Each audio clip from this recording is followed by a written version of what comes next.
This video is brought to you by AKSIAS. Welcome to AKSIAS. ఈ రోజు మనం ఈనాడు the Hindu news paper analysis 6th June 2020 అనేది discuss చేయబోతున్నామండి. అందులో భాగంగా కంటెంట్స్ ఒకసారి చూద్దాం. చైనా పాటకు నేపాల్ ఆట అని చెప్పన్నారు. సో ఇక్కడ మనకి ఇండియాకి చైనాకి ఇండియాకి నేపాల్కి బోర్డర్ డిస్ప్యూట్స్ అనేవి ఉన్నాయి. ఈ బోర్డర్ డిస్ప్యూట్స్ అన్ని కూడా ఎక్కడెక్కడ ఉన్నాయి అనే దాని గురించి ఈ ఆర్టికల్ లో తెలియజేశారు. అయితే ఈ మధ్య కాలంలో నేపాల్ ఎందుకు ఈ బోర్డర్ ఇష్యూస్ ని రేస్ చేస్తున్నారు, దానికి కారణాలు ఏంటి అనే దాని గురించి ఈ ఆర్టికల్ లో మనకు తెలియజేశారు. నెక్స్ట్ 3 ఆర్డినెన్స్ కు ప్రెసిడెంట్ ఆమోదం తెలియజేశారు. సో అగ్రికల్చర్ కి సంబంధించి 3 ఆర్డినెన్సెస్ అనేది పాస్ చేశారండి. దానికి సంబంధించిన ఇన్ఫర్మేషన్ ఈ ఆర్టికల్ లో మెన్షన్ చేయడం అనేది జరిగింది.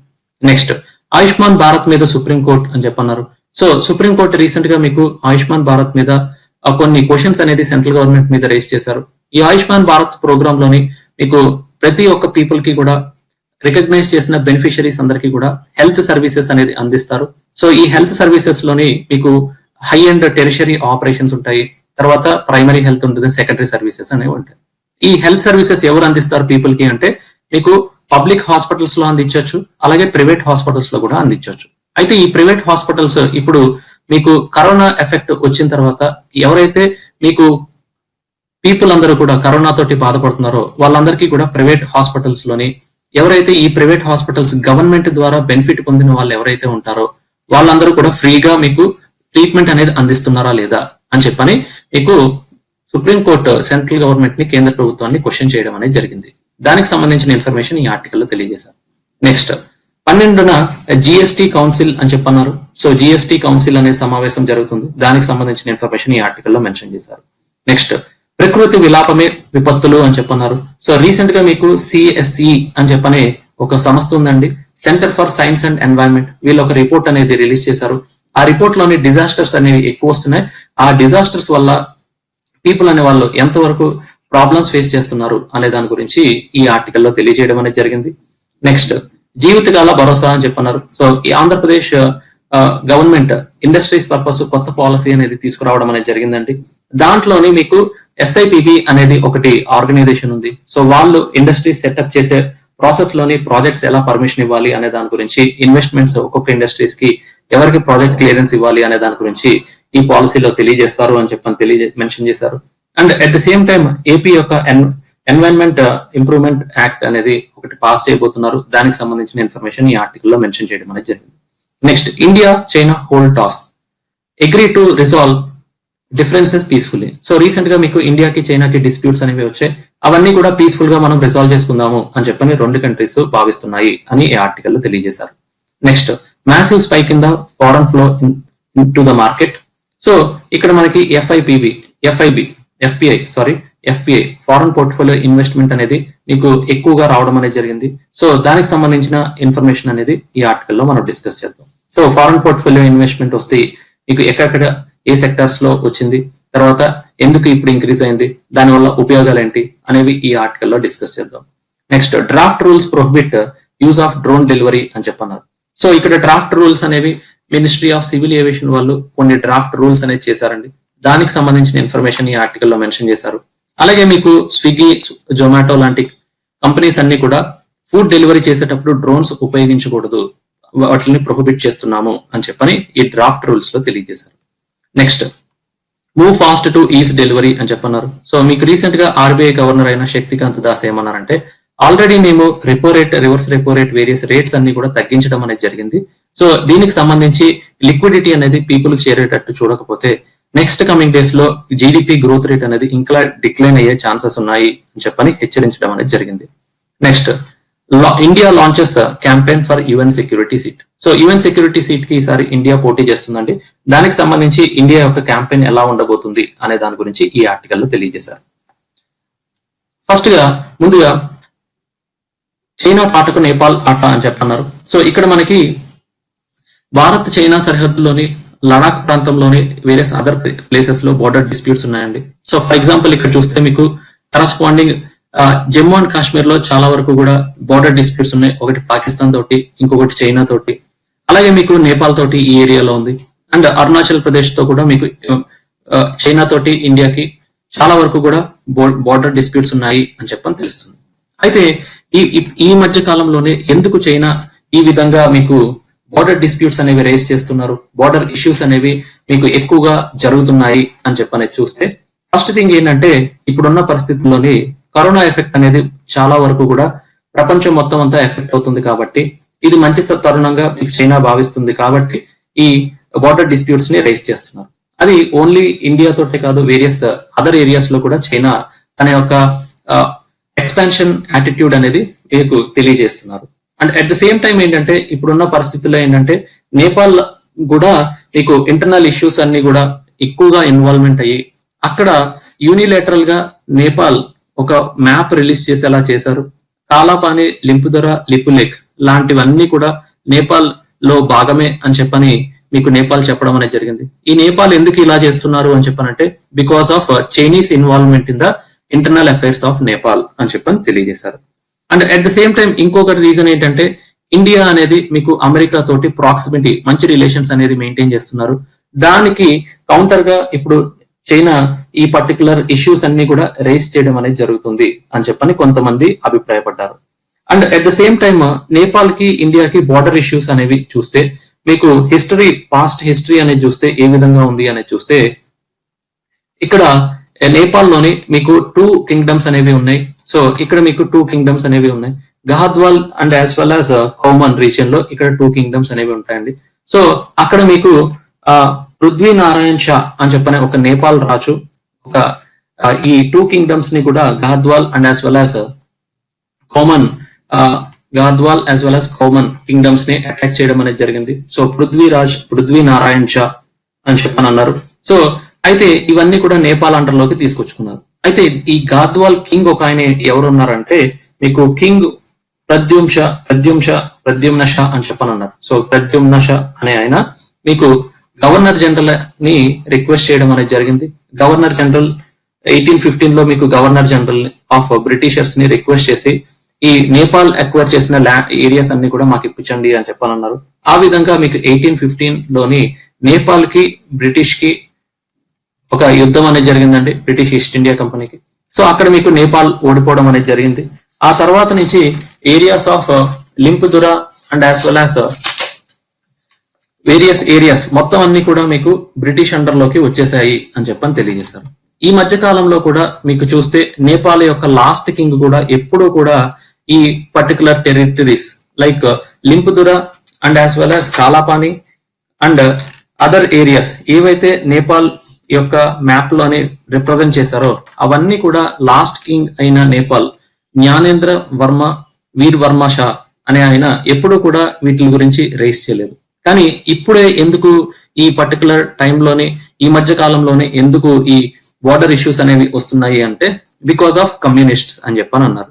సో కమ్యూనిస్ట్స్ ఎవరైతే ఉన్నారో మీకు పార్టీలోని వేరియస్ పీపుల్ అందరూ కూడా కమ్యూనిస్ట్స్ అందరూ కూడా ప్రజాస్వామ్యం అనేది తీసుకురావడానికి కారణమైన కమ్యూనిస్ట్స్ అందరూ కూడా ఏమంటారంటే ఈ బ్రిటిష్ కాలంలో నా యొక్క టెరిటరీని మీరు తీసుకోవడం అనేది జరిగింది. సో బ్రిటిష్ టైం పీరియడ్ లో సో అందువల్ల అవన్నీ కూడా నేపాల్లో భాగమే అని చెప్పని తెలియజేశారు.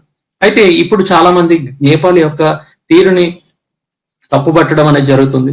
ఎందుకు అని చెప్పనంటే ఎప్పుడైనా డిస్ప్యూట్ అనేది వస్తే ఇద్దరు డిస్కస్ చేసుకుని ఒక కామన్ సొల్యూషన్ అనేది రావాలి.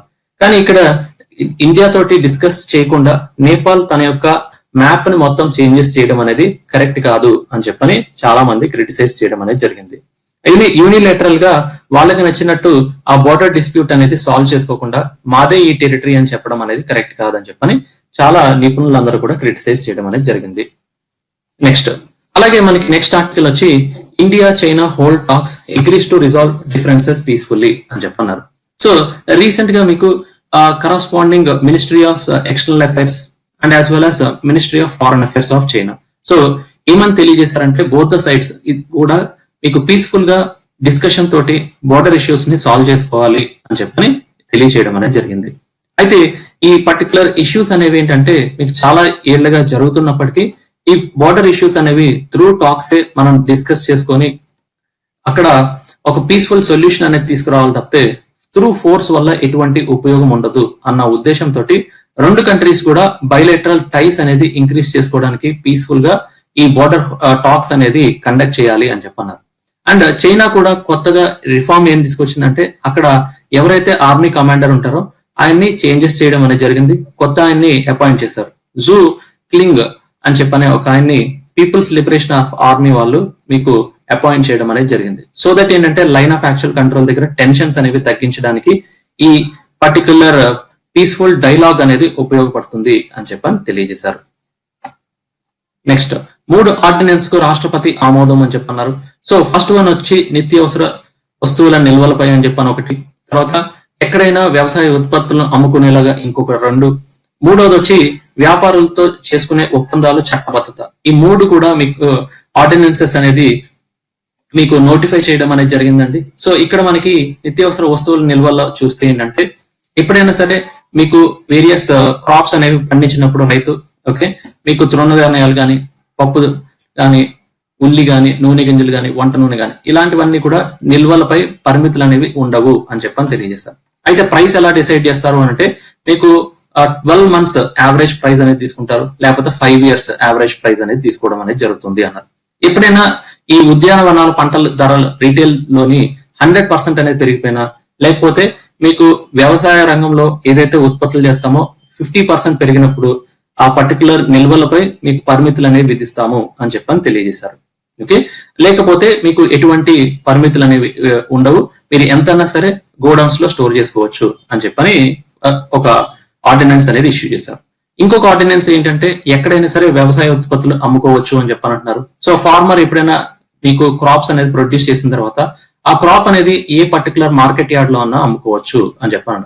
సో ఇక్కడ ఏంటంటే మీరు ఎలక్ట్రానిక్ పరికరాలను ఉపయోగించి ఏ పర్టికులర్ మార్కెట్ యార్డ్ లో అమ్మాలనేది మీకు ఫార్మర్ డిసైడ్ చేసుకోవచ్చు అని చెప్పని తెలియజేశారు. ఒకవేళ మీకు ఏదైనా వివాదం అనేది తలెత్తితే మీకు ఏం చేయాలి అని చెప్పనంటే బోర్డ్ ఆఫ్ కన్సిలియేషన్ ఏర్పాటు చేస్తాము అని చెప్పని తెలియజేశారు.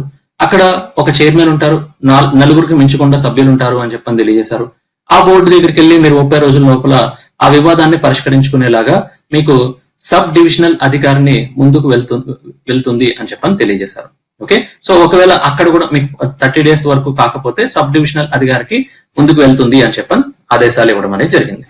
అలాగే మీకు ఇంకొక ఆర్డినెన్స్ అనేది చూస్తే వ్యాపారులతో చేసుకునే ఒప్పందాలకు చట్టబద్ధత అంటారు. సో ఫార్మర్ కి లేకపోతే ఇక్కడ ఏదైనా కార్పొరేట్ కంపెనీ అవ్వచ్చు, ఆర్గనైజేషన్ అవ్వచ్చు, రీటైల్ ట్రేడర్ అవ్వచ్చు, లార్జ్ బిజినెస్ మెన్ అయి ఉండొచ్చు. సో వీళ్ళిద్దరికి మధ్యన కాంట్రాక్ట్ అనేది జరుగుతుంది.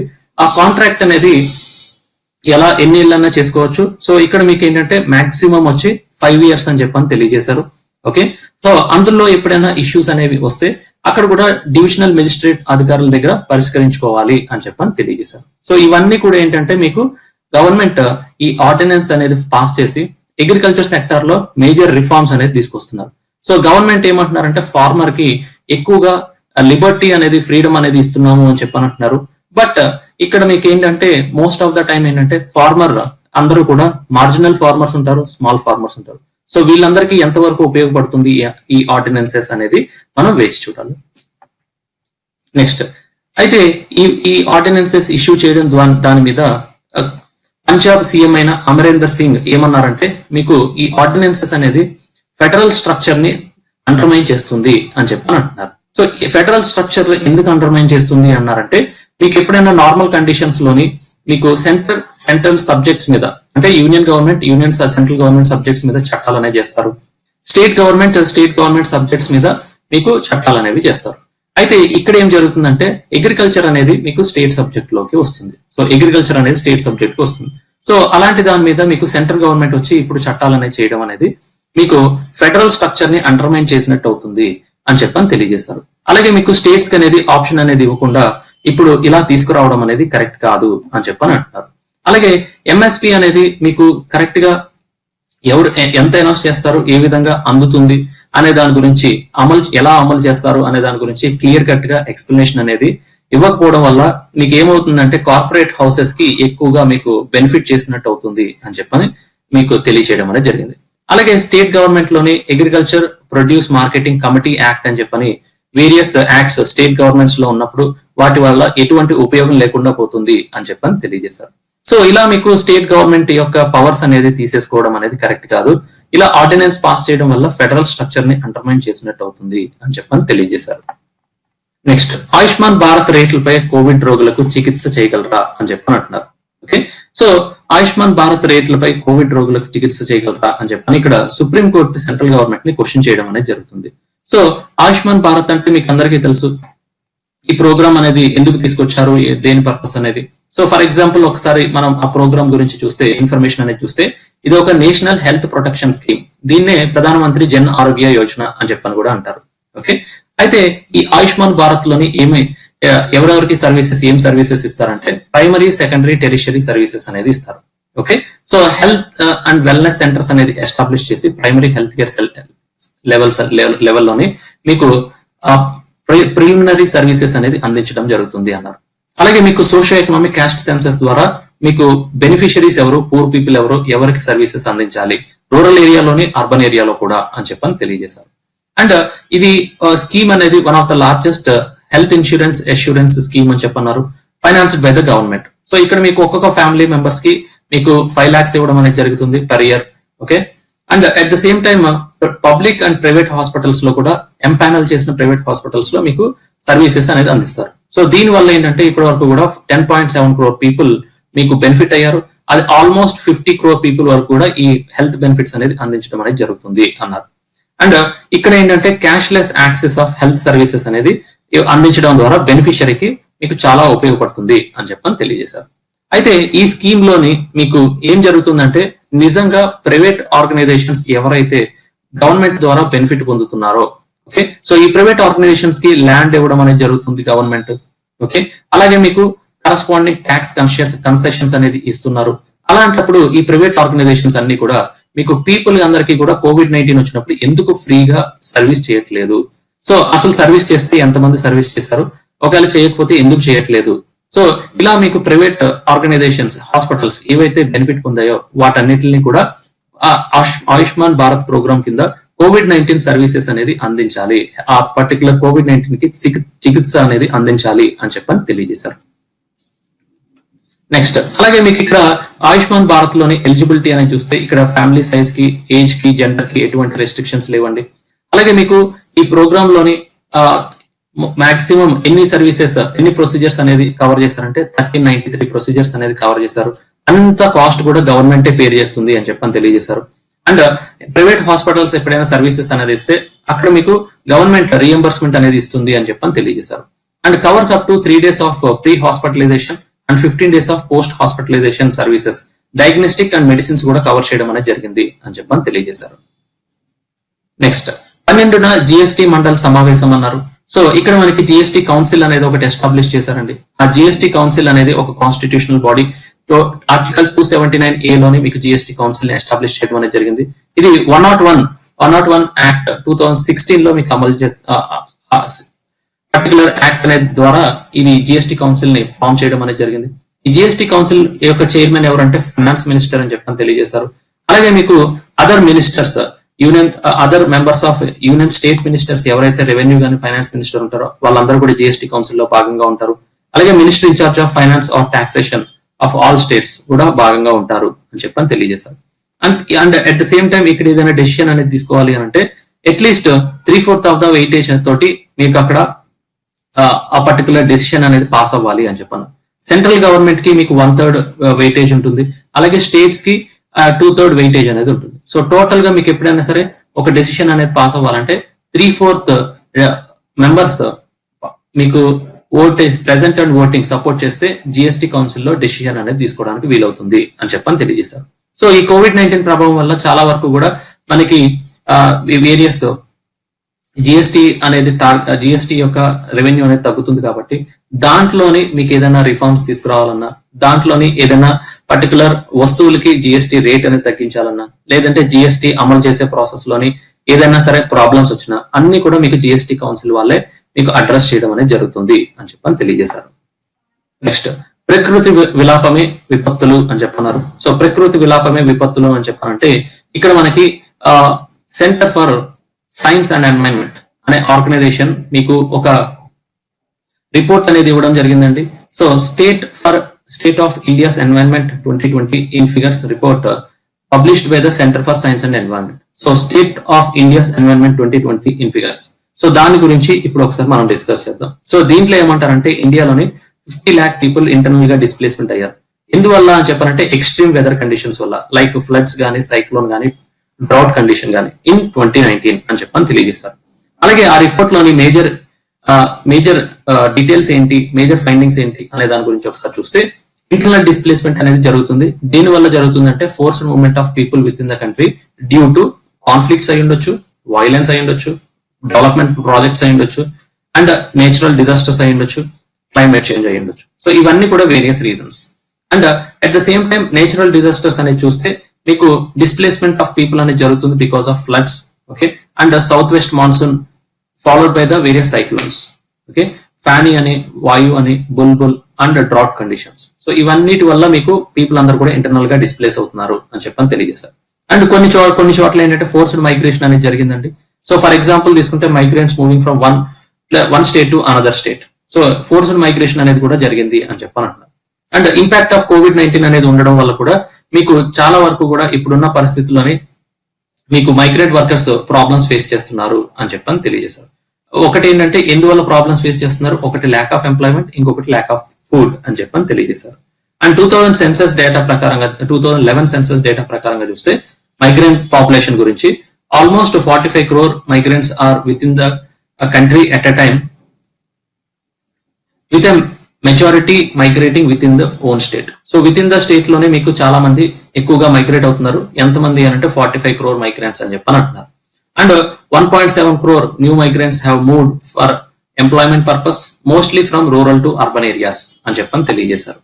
నెక్స్ట్ అలాగే మనకి అదర్ ఫైండింగ్స్ ఏంటి అని అంటే సస్టైనబుల్ డెవలప్మెంట్ గోల్స్ గురించి గవర్నమెంట్ ఆ రిపోర్ట్ లో ఏ విధంగా తెలియజేస్తారంటే CSE అనే organization, India is facing major challenges in the 17 sustainable development goals. అందులో దేంట్లో ఛాలెంజెస్ ఫేస్ చేస్తున్నారంటే ఒకటి sustainable development goals 1 no poverty, అలాగే sustainable development goals 6 clean water and sanitation. Okay, so ఇవి సరిగ్గా అమలు చేయలేదు, ప్రాబ్లమ్స్ అనేది ఫేస్ చేస్తున్నారు అని చెప్పని అంటున్నారు అన్నట్టు. నెక్స్ట్ అలాగే ఫారెస్ట్ కవర్ అనేది చూస్తే ఫారెస్ట్ కవర్ అనేది ఆల్మోస్ట్ 38% ఆఫ్ ఫారెస్ట్ కవర్ అనేది తక్కువ డిక్లైన్ అవుతుంది అని చెప్పని అన్నారు. Okay, forest cover shrunk in 38% of districts అని చెప్పని తెలియజేశారు. Okay, out of 21 river basins, 5 out of 21 river basins are now in a state of absolute scarcity అని చెప్పని తెలియజేశారు. Only Punjab manage to get average national ranking in the management of water resources అని చెప్పని తెలియజేశారు. So ఇవన్నీ కూడా ఏంటంటే ఆ రిపోర్ట్ లో మెన్షన్ చేసిన వేరియస్ అవుట్కమ్స్ అని చెప్పని తెలియజేశారు. అలాగే టైగర్స్ స్టేటస్ గురించి చూస్తే మీకు 747 టైగర్స్ అనేవి మీరు ఆల్మోస్ట్ 2018 నుంచి 2014 వరకు 14 నుంచి 18 చూస్తే మీకు టైగర్స్ అనేవి 747 టైగర్స్ అనేవి చనిపోయాయి అని చెప్పని తెలియజేస్తున్నారు. అలాగే టైగర్ కన్జర్వేషన్ ఏదైతే మీకు ఏరియా ఉంటుందో ఆ పర్టికులర్ ఏరియా అంతా కూడా తగ్గింది అని చెప్పని అంటున్నారు అన్నట్టు. 179 square kilometers వాళ్ళ యొక్క హ్యాబిటాట్ తగ్గింది అని చెప్పని తెలియజేస్తున్నారు. అంటే ఏంటంటే మీకు టైగర్స్ పాపులేషన్ అనేది తగ్గిపోవడానికి కారణం ఏంటంటే టైగర్ కన్జర్వేషన్ మెజర్స్ అనేది సరిగా తీసుకోలేదు, హ్యాబిటాట్ అనేది డిక్లైన్ అయింది అని చెప్పని తెలియజేశారు. నెక్స్ట్ అలాగే ఎన్వైరన్మెంటల్ క్రైమ్ అనేది చూస్తే ఎన్వైరన్మెంటల్ క్రైమ్, సో ఇక్కడ మీకు ఏం చేస్తున్నారంటే 35,096 environmental crimes are recorded in the country and major cases are pending for police verification and various courts. So ఇవన్నీ కూడా ఎందుకు ఈ పర్టికులర్ స్టాటిస్టిక్స్ ఎందుకు ఉపయోగపడతాయి అని అంటే మనకి ఎప్పుడైనా సరే ఎస్ఏలో కానీ లేకపోతే ఎప్పుడైనా సరే factual information examination point of వ్యూలో అడగడానికి కానీ ఇవన్నీ కూడా డేటా అనేది చాలా వరకు ఉపయోగపడుతుంది. సో మనకి ఈ డేటా అందించింది ఎవరు అందించారు అని అంటే centre for science and environment వాళ్ళు ఒక రిపోర్ట్ లో తెలియజేశారు. ఆ రిపోర్ట్ నేమ్ వచ్చి state of India's environment 2020 in figures అని చెప్పని తెలియజేశారు. ఓకే, సో ఇవన్నీ కూడా ఏంటంటే indicates India status with respect to the disasters కావచ్చు, ఇంటర్నల్ మైగ్రేషన్ కావచ్చు, with respect to environmental protection కావచ్చు. ఇవన్నీ కూడా సర్టెన్ స్టాటిస్టిక్స్ అనేది ఇండియా యొక్క వేరియస్ ప్రాబ్లమ్స్ ఏం ఫేస్ చేస్తున్నారు, ఛాలెంజెస్ ఏంటి అనేది తెలియజేయడానికి ఇవన్నీ కూడా ఉపయోగపడతాయి అని చెప్పని తెలియజేశారు. నెక్స్ట్ అలాగే మీకు close to 28% of Sundarbans damage in cyclone Amphan. So Amphan cyclone అనేది సూపర్ సైక్లోన్, అందువల్ల ఏమైందంటే మీకు చాలా వరకు కోస్టల్ ఏరియా మొత్తం అంతా డిస్ట్రాయ్ అయింది అని చెప్పని అంటున్నారు. సో ఇక్కడ మీరు చూస్తే 28% ఆఫ్ సుందర్బన్స్ అనేది డ్యామేజ్ అయింది అని చెప్పని అంటున్నారు. Okay, and at the same time మీకు 1200 square kilometers of 4,263 square kilometers of forest had been destroyed. So ఇంత డిస్ట్రక్షన్ అనేది సైక్లోన్ వల్ల జరిగింది అని చెప్పని అంటున్నారు. And not only that one, కొంతమంది ఎక్స్పర్ట్స్ ఏమంటున్నారంటే అక్కడ చాలా వరకు కూడా ట్రీస్ అన్ని కూడా మీకు పడిపోయాయి అని చెప్పనంటున్నారు. అవన్నీ రీస్టోర్ చేయాలి అని అంటే చాలా ఏళ్ళు పడుతుంది అని చెప్పనన్నారు. And at the same time కొన్ని ట్రీస్ అనేవి ఎల్లో కింద మారిపోయాయి అని చెప్పనంటున్నారు, గ్రీన్ నుంచి ఎల్లో. సో ఎందుకు అని అంటే మీకు సైక్లోన్ వల్ల సెలెండిటీ అనేది మీకు ట్రీస్ వరకు రావడం వల్ల అక్కడ దానికి తట్టుకోలేక కొంత చేంజ్ అనేది ట్రీస్ లో వచ్చాయి. ఇవన్నీ కూడా మీకు సైక్లోన్ వల్ల సర్టెన్ చేంజెస్ అనేవి వచ్చాయి అని చెప్పనంటున్నారు. అయితే గవర్నమెంట్ కూడా ఏంటంటే ఇప్పుడు ఫారెస్ట్ కవర్ అనేది చాలా వరకు కూడా డ్యామేజ్ అనేది జరిగింది బికాస్ ఆఫ్ సైక్లోన్ ఆంఫన్. అవన్నీ కూడా ప్లాంటేషన్ ద్వారా 3.5 crore మ్యాంగ్రోవ్స్ అనేది ట్రీస్ అనేది ప్లాంటేషన్ చేయాలి by world forest day July 14 అని చెప్పని తెలియజేశారు. సో ఇవన్నీ చేయడం ద్వారా ఏంటంటే మనకి ఫారెస్ట్ కవర్ అనేది రిస్టోర్ చేయడానికి, అలాగే మీకు నెక్స్ట్ టైం ఎప్పుడైనా సరే సైక్లోన్స్ వచ్చినప్పుడు ఈ ఫారెస్ట్ కవర్ ఏదైతే మనం పెంచుతున్నామో అవే మనల్ని కాపాడడానికి వీలవుతుంది అన్నారు. సో ఈ సుందర్బాన్స్ ఉండడం వల్లే మీకు చాలా వరకు డిస్ట్రక్షన్ అనేది తక్కువైంది, లేకపోతే ఇంకా హెవీగా డిస్ట్రక్షన్ జరిగేది అని చెప్పని తెలియజేశారు. నెక్స్ట్ జీవితకాల భరోసా అని చెప్పనంటున్నారు. సో రీసెంట్ గా మీకు ఇండస్ట్రీస్ పర్మిషన్ కోసం కొత్తగా ఒక చట్టం అనేది తీసుకొస్తామని చెప్పని గవర్నమెంట్ తెలియజేశారు. ఓకే, సో ఇక్కడ ఏమంటారంటే ఒక స్టేట్ ఇన్వెస్ట్మెంట్ ప్రమోషన్ బోర్డ్ అనేది ఒకటి క్రియేట్ చేస్తున్నారండి. ఆల్రెడీ క్రియేట్ చేశారు state investment promotion board. So వీళ్ళు వేరియస్ ఇండస్ట్రీస్ అన్నిటికీ కూడా పర్మిషన్ ఇవ్వడం అనేది జరుగుతుంది అని చెప్పాను. సో ప్రాజెక్ట్ పర్మిషన్ ఎలా ఇస్తారు అని చెప్పాలంటే మీకు first as per the new act, government తీసుకురాబోతున్న యాక్ట్ ప్రకారంగా తీసుకుంటే మీకు పొల్యూషన్ కంట్రోల్ బోర్డ్ కి ఫస్ట్ ప్రాజెక్ట్ డీటెయిల్స్ అనేది పంపిస్తారు. వాళ్ళు పర్మిషన్ ఇచ్చిన తర్వాత స్టేట్ ఇన్వెస్ట్మెంట్ ప్రమోషన్ బోర్డు వాళ్ళు పర్మిషన్ ఇస్తారు. తర్వాత మీకు గవర్నమెంట్ సర్టన్ స్టెప్స్ తీసుకోవడం అనేది జరుగుతుంది. సో ఈ గవర్నమెంట్ కూడా ఏం చేస్తారు అని చెప్పానంటే మీకు ఇక్కడ ఎప్పుడైనా సరే లొకేషన్ ఆఫ్ ఇండస్ట్రీ అనేది గవర్నమెంట్ డిసైడ్ చేస్తారు. లొకేషన్ ఆఫ్ ఇండస్ట్రీస్ అనేది గవర్నమెంట్ డిసైడ్ చేస్తారు.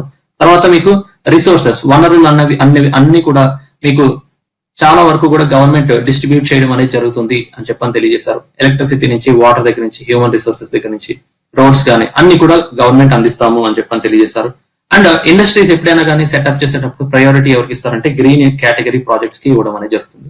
సో గ్రీన్ కేటగిరీ ప్రాజెక్ట్స్ కి మీకు కరస్పాండింగ్ ఇండస్ట్రీస్ అనేవి సెటప్ పర్మిషన్ ఇవ్వడం అనేది జరుగుతుంది అని చెప్పని తెలియజేశారు.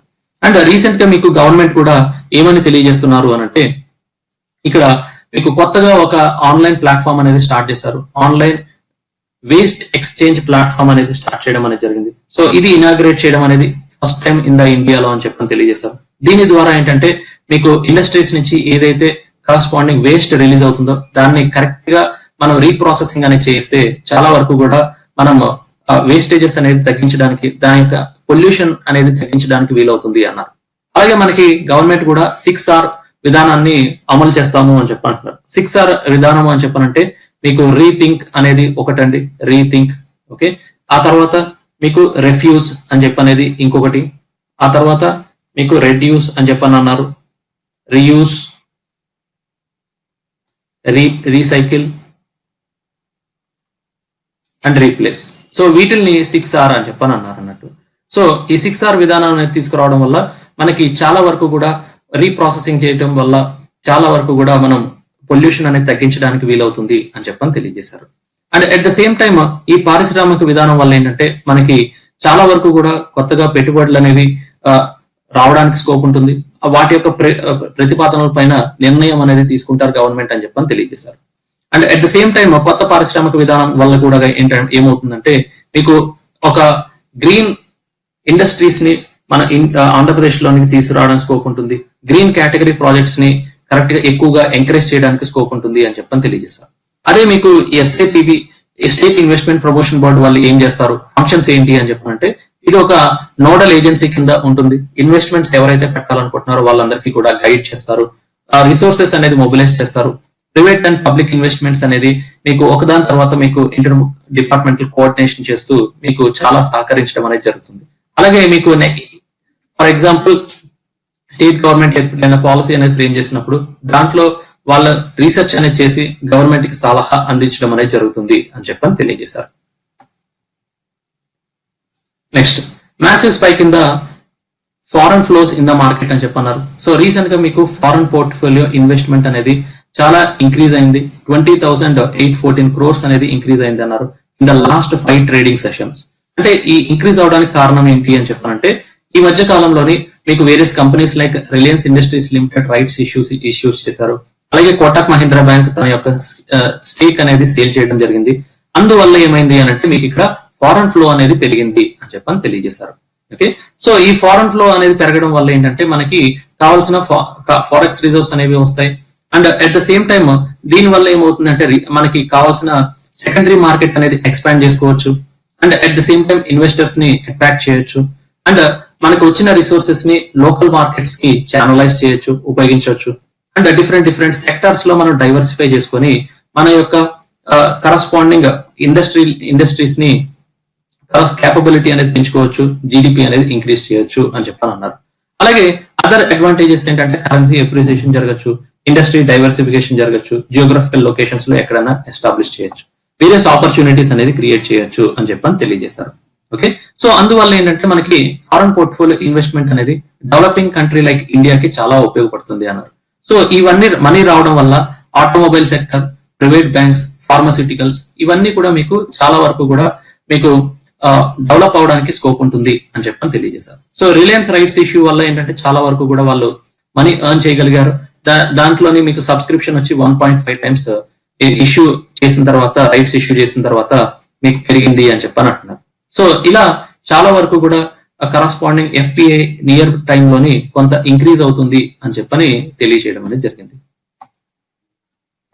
Next, move fast to is liquidity RBI Shaktikant Das chairman తెలియజేశారు. అయితే మీకు క్వాంటిటేటివ్ ఈజింగ్ అని చెప్పాలంటే ఏంటంటే ఇక్కడ మనీ సప్లై అనేది ఇంక్రీజ్ చేయడానికి కాస్ట్ ఆఫ్ మనీ అనేది లోవర్ చేయడం అనేది జరుగుతుంది. ఓకే, సో అలా చేయడం వల్ల ఏంటంటే మీకు increase in the supply of any other asset in the market అని చెప్పని తెలియజేశారు. సో ఇలా లో కాస్ట్ ఆఫ్ మనీ ఉండడం వల్ల ఏంటంటే ఇంట్రెస్ట్ రేట్స్ అనేవి తక్కువ ఉండడానికి స్కోప్ ఉంటుంది. అండ్ బ్యాంక్స్ ఏవైతే ఇంట్రెస్ట్ రేట్స్ లెండింగ్ చేస్తుంటారో అవి కూడా తక్కువ అవడానికి స్కోప్ ఉంటుంది. సో ఇలా మీకు ఏంటంటే పీపుల్ లోని మనీ సర్క్యులేషన్ అనేది ఇంక్రీజ్ చేయాలి. సో అందుకని చెప్పని ఆర్బీఐ వాళ్ళు ఏం చేశారంటే రెపో రేట్ అనేది మీకు ఆల్మోస్ట్ చాలా వరకు కూడా తగ్గించడం అనేది జరిగిందండి. సో ఇప్పుడు 4% ఉంది అని చెప్పని తెలియజేశారు. ఒకప్పుడు మీకు ఆల్మోస్ట్ 6.5% ఉండాల్సింది 4% కి తీసుకొచ్చారు. అంటే దాని అర్థం ఏంటంటే ఈజ్ ఆఫ్ లిక్విడిటీ అనేది చేశారు. క్వాంటిటేటివ్ ఈజింగ్ అనేది ఉపయోగించి లిక్విడిటీ అనేది ఇంట్రెస్ట్ రేట్స్ అనేది తగ్గించి లిక్విడిటీ ఇంక్రీజ్ చేయడానికి ఆర్బీఐ వాళ్ళు ప్రయత్నిస్తున్నారు. సో ఇప్పుడున్న COVID-19 అనేది కారణంగా మీకు ఎకానమీ డిక్లైన్ అయింది. సో ఇమీడియట్ గా మీకు ఈ క్వాంటిటేటివ్ ఈజింగ్ ద్వారా వచ్చిన మనీ అంతా, లిక్విడిటీ అంతా పీపుల్ కి అనేది చేరకపోతే ఆ కరస్పాండింగ్ డిక్లైనింగ్ జీడిపి అనేది ఇంకా డిక్లైన్ అయ్యే ఛాన్సెస్ ఉంటాయి అని చెప్పని తెలియజేశారు. ఓకే, సో ఇది ఒక వార్నింగ్ లాంటిది. So the government and as well as RBI తీసుకున్న స్టెప్స్ అన్ని కూడా కరెక్ట్ గా అమలు చేస్తే there is a probability that GDP can be increased అని చెప్పని తెలియజేశారు. అలాగే మీకు మానిటరీ పాలసీ కమిటీ వాళ్ళు వేరియస్ రేట్స్ అనేది ఎంత ఉండాలి అనేది మీకు ఫిక్స్ చేస్తారు. ఈ మానిటరీ పాలసీ కమిటీ వాళ్ళు ఎవ్రీ టైం మీట్ అయ్యి ఈ పాలసీ రేట్స్ అనేది చేంజెస్ చేయాలా లేదా అనేది మీకు డిసైడ్ చేస్తారు. ఆల్రెడీ మీకు మీట్ అయిపోవడం వల్ల మీకు నెక్స్ట్ మళ్ళీ ఆర్బీఐ రేట్స్ అనేది ఈ మధ్య కాలంలో తగ్గిస్తారా లేదా అనేది మానిటరీ పాలసీ కమిటీ తీసుకునే డెసిషన్ మీద ఆధారపడి ఉంటుంది. Next, head of vote for UN security seat అని చెప్పన్నారు. సో రీసెంట్ గా మీకు యుఎన్ సెక్యూరిటీ సీట్ కి ఇండియా కంటెస్ట్ చేస్తున్నారు for the year 2021 and 2022. Okay, దాని గురించి ఇండియా క్యాంపెయిన్ అనేది చేయబోతుందండి. సో దేన్ని హైలైట్ చేస్తున్నారు ఇండియా వాళ్ళంటే, ఒకటి ఇంటర్నేషనల్ టెర్రరిజం, ఇంకొకటి UN security reforms and as well as మీకు streamlining world bodies piece keeping operations. ఇవన్నీ కూడా ఏంటంటే మీకు కరస్పాండింగ్ ఇండియాస్ ఎజెండా. సో అందుకని చెప్పని ఆబ్జెక్టివ్ ఆఫ్ ఇండియా ఏమన్నారంటే నార్మ్స్ అని చెప్పన్నారు. సో దేన్ని అచీవ్ చేయాలనుకుంటున్నారు, నార్మ్స్ అని చెప్పన్నారు. నార్మ్స్ అంటే ఏంటంటే new orientation reforms multilateral system అని చెప్పని తెలియజేస్తారు. సో ఇండియా అనేది ఇప్పటి వరకు మనకి ఎన్నిసార్లు అపాయింట్ అయ్యారు UN security council non permanent member కింద అనేది చూస్తే మీకు 7 times అయ్యారు. ఈసారి అయితే మీకు 8th time అని చెప్పని తెలియజేశారు. And at the same time ఇప్పుడున్న పరిస్థితుల్లో ఏంటంటే మీకు వేరియస్ సీట్స్ అనేవి అన్ని ఏరియాస్ కి కూడా డిస్ట్రిబ్యూట్ చేయడం అనేది జరుగుతుంది. సో ఇండియా తన యొక్క క్యాంపెయిన్ అనేది ఫాస్ట్ అప్ చేస్తే అదర్ కంట్రీస్ ఎవరు కూడా ఇండియాకి అగెనిస్ట్ గా కంటెస్ట్ చేయకుండా ఉంటారు అన్న ఉద్దేశంతో ఈ క్యాంపెయిన్ అనేది గవర్నమెంట్ స్టార్ట్ చేశారు. సో ప్రతి కంట్రీతో కూడా గుడ్ రిలేషన్స్ మెయింటైన్ చేస్తే మీకు ఏంటంటే ఓటింగ్ జరిగినప్పుడు ఈజీగా ఇండియా విన్ అవడానికి స్కోప్ ఉంటుంది అని చెప్పని తెలియజేశారు. సో మీకు 2010 లో ఎప్పుడైతే ఓటింగ్ జరిగిందో 190 కంట్రీస్ గాను 187 కంట్రీస్ ఇండియా తరఫున ఓటేసాయి. సో ఇప్పుడు మనకి ఏంటంటే మీకు 193 కంట్రీస్ ఉన్నాయి. దాంట్లో అట్లీస్ట్ 2/3 ఆఫ్ ద కంట్రీస్ మీకు సపోర్ట్ చేస్తే మీకు యుఎన్ సెక్యూరిటీ కౌన్సిల్ లో నాన్ పర్మనెంట్ సీట్ కింద ఇండియా ఎలక్ట్ అవ్వచ్చు. సో అందు గురించే మీకు అన్ని కంట్రీస్ యొక్క సపోర్ట్ అనేది కావాలన్న ఉద్దేశంతో యుఎన్ సెక్యూరిటీ కౌన్సిల్ సీట్ కావాలన్న ఉద్దేశంతో మీకు ఇండియా వాళ్ళు క్యాంపెయిన్ అనేది లాంచ్ చేశారు. అయితే ఈ మధ్య కాలంలో ఏమైంది అంటే మీకు ఓసిఐ గానీ లేకపోతే చైనా గానీ పాకిస్తాన్ గానీ మనం ఉన్న గ్రూప్ లోనే ఉన్నాయి కాబట్టి ఈ ఓసిఐ వాళ్ళు కూడా country various organisation of Islamic cooperation వాళ్ళు వీళ్ళందరూ కూడా గవర్నమెంట్ ని క్రిటిసైజ్ చేయడం అనేది జరిగింది. On the basis of article 370 మీద ఇండియా మీద క్రిటిసిజం అనేది చేశారు. సో ఆ క్రిటిసిజం అనేది తగ్గించుకోవాలి. టర్కీ గానీ మలేషియా గానీ ఓఐసి గానీ వీళ్ళందరూ కూడా ఇండియాని క్రిటిసైజ్ చేయడం అనేది జరిగింది. సో జనరల్ అసెంబ్లీలోని మనకి ఓటింగ్ జరిగేటప్పుడు అందరు సపోర్ట్ కావాలి కాబట్టి ప్రతి ఒక్క కంట్రీ యొక్క హెల్ప్ అనేది తీసుకోవాలి. At the same time good relations అనేది మెయింటైన్ చేయాలి అన్న ఉద్దేశంతో ఈ ఇండియా చేసే క్యాంపెయిన్ అనేది ఉపయోగపడుతుంది అని చెప్పని తెలియజేశారు. Next, draft rules prohibit use of drones for delivery అని చెప్తున్నారు. So ministry of civil aviation వాళ్ళు కొత్తగా మీకు కొన్ని డ్రాఫ్ట్ రూల్స్ అనేది తీసుకొచ్చారు. దేని గురించి అంటే unmanned air craft systems rules 2020 అనేది తీసుకురావడం అనేది జరిగింది. సో దీని ద్వారా ఏంటంటే మీరు ఎప్పుడైనా సరే డ్రోన్స్ ని అదర్ కంట్రీస్ నుంచి ఇంపోర్ట్ చేసుకోవాలనుకున్నప్పుడు దేని పర్పస్ యూటిలైజ్ చేయాలి అనే దాని గురించి ప్రాసెస్ అనేది సెట్ చేయడం అనేది జరిగింది. ఓకే, అండ్ ఎవరైతే స్టేక్ హోల్డర్స్ ఉంటారో మీకు 30 days లోని మీకు ఈ డ్రాఫ్ట్ రూల్స్ గురించి కామెంట్ అనేది చేయొచ్చు. దాన్ని బేసిస్ చేసుకొని మేము కొత్త రూల్స్ అనేది రిలీజ్ చేస్తాము అని చెప్పన్నారు. అయితే ఆ రూల్స్ లో ఏంటంటే మీకు కొత్తగా జొమాటో స్విగ్గీ లాంటి వాళ్ళు ఎప్పుడైనా సర్వీస్ డెలివరీ ప్రొడక్ట్స్ చేయాలి, ఫుడ్ డెలివరీ చేయాలంటే డ్రోన్స్ అనేది ఉపయోగించకూడదు, ప్రొహిబిట్ చేస్తున్నాము అని చెప్పని తెలియజేశారు. అయితే వాళ్ళకి ఏమని అన్నారంటే మీరు ఫస్ట్ ట్రయల్స్ ప్రాసెస్ చేయండి అని చెప్పని మీకు DGCA వాళ్ళు తెలియజేయడం అనేది జరిగింది. Director general of civil aviation వాళ్ళు తెలియజేయడం అనేది జరిగింది. సో ఆ ట్రయల్ ప్రాసెస్ లోని drones beyond visual lines of sight అనే దాన్ని మీకు ఒక ట్రయల్ ప్రాసెస్ లో ఉపయోగిస్తున్నారండి. దాని వల్ల ఏంటంటే మీకు ఎంతవరకు కూడా సేఫ్ గా ఉంటుంది అనే దాని గురించి తెలుసుకుందాము అని చెప్పని ఈ ట్రయల్స్ ప్రాసెస్ చేస్తున్నారు. If at all everything is goes right then ఈ particular food startups like Zomato Swiggy కూడా పర్మిషన్ ఇచ్చే ఛాన్సెస్ ఉన్నాయి అని చెప్పని తెలియజేశారు. So these are the some of the current affairs. ఈ రోజు వచ్చిన కరెంట్ అఫైర్స్ అన్ని కూడా మీకు అందించడం అనేది జరిగిందండి. If like the video, like, share and subscribe. So wish you all the best.